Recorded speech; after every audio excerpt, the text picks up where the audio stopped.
Ada sebuah kisah yang ini terjadi di zaman tabi'in. Ada seorang ulama namanya Salim bin Abdullah bin Umar. Salim bin Abdullah bin Umar. Berarti orang ini apanya Umar bin Khattab? Cucunya Umar bin Khattab. Suatu ketika Imam Salim ini beribadah di Masjidil Haram. Di tengah beliau beribadah, tiba-tiba didatangi khalifah yang bernama Hisham bin Abdul Malik. Anda bisa bayangkan ketika saudara-saudara sedang iktikaf di Masjidil Haram atau selesai beribadah di Masjidil Haram, tiba-tiba didatangi Raja Salman. Kira-kira apa yang akan kita lakukan? Ya? Melayu. Masya Allah. Apa yang akan kita lakukan ketika Anda didatangi seperti ini, Pak? Selfie dulu ya. Coba raja kita selfie dulu ya. Baik. Jadi sang raja ini mendatangi Tuan Salim kemudian menawarkan sesuatu. Wahai Tuan Salim, salni hajatan. Silakan Anda minta sesuatu. Kemudian Tuan Salim mengatakan, wallahi inni la astahyi minallah an as'ala fi baitihi ghairahu. Sungguh demi Allah, saya itu malu kepada Allah ketika saya meminta kepada selain Allah sementara saya sedang berada di rumahnya Allah. Rajanya mundur, Pak, enggak jadi. Ini raja, Pak, khalifah. Kemudian ditunggu Tuan Salim sampai selesai beliau beribadah. Ketika selesai beribadah, Tuan Salim langsung keluar. Loh, kenapa kok langsung keluar, nggak menghampiri raja? Ya, kalau menghampiri raja itu kita. Ya. Gimana? Tadi urusannya kita lanjut di luar aja.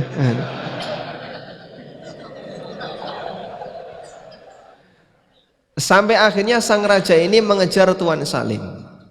Ketika ketemu di luar, kemudian raja ini menawarkan, wahai Tuan Salim, sekarang Anda sudah berada di luar Baitullah.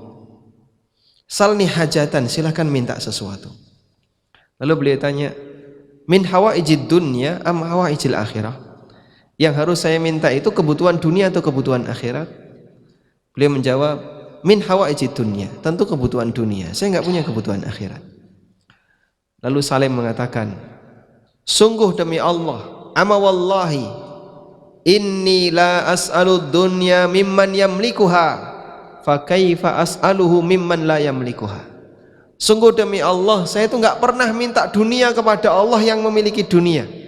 Bagaimana mungkin saya minta dunia kepada orang yang tidak memilikinya? Insyaallah. Kalah rajanya, Pak. Jadi ini contoh orang yang dia obsesinya luar biasa terhadap akhirat, sampai dunia itu datang kepadanya dalam kondisi terhina. Jadi ditawar-tawari, silahkan Bapak ambil, ku mohon sekali, tolong diambil, Pak. Tapi beliau nggak mau. Dan banyak orang yang seperti itu, Pak. Betapa ketika para tokoh agama ya, di musim-musim politik seperti ini, nah itu pertempuran batin mereka. Ada sebagian di antara mereka yang didatangi caleg, didatangi siapa gitu, duit 1 koper di depan mata. Baik, tolong kasih dukungan kepada kami, Bapak silahkan ambil ini. Ada yang menerima, ada yang menolak, dan Anda bisa lihat bagaimana kondisi khutbahnya ketika dia menerima, pasti nanti akan mambu duit. Ya, sangat kelihatan sekali. Tidak ikhlasnya kelihatan ya, basa-basinya kelihatan, suasana penjilatnya kelihatan. Karena dia sudah menjadi budak dunia. Tapi ada di antara mereka yang tetap tegar dalam kebenaran. Sehingga meskipun dia sudah ditawari banyak hal, saya enggak butuh. Terima kasih ya, ini masalah-masalah pribadi saya, jadi jangan mempengaruhi diri saya. Subhanallah, masih banyak beberapa hamba Allah yang dikasih oleh Allah Subhanahu wa taala keteguhan sabar untuk tidak mengambil jatah dunia, karena itu berbahaya bagi akhiratnya.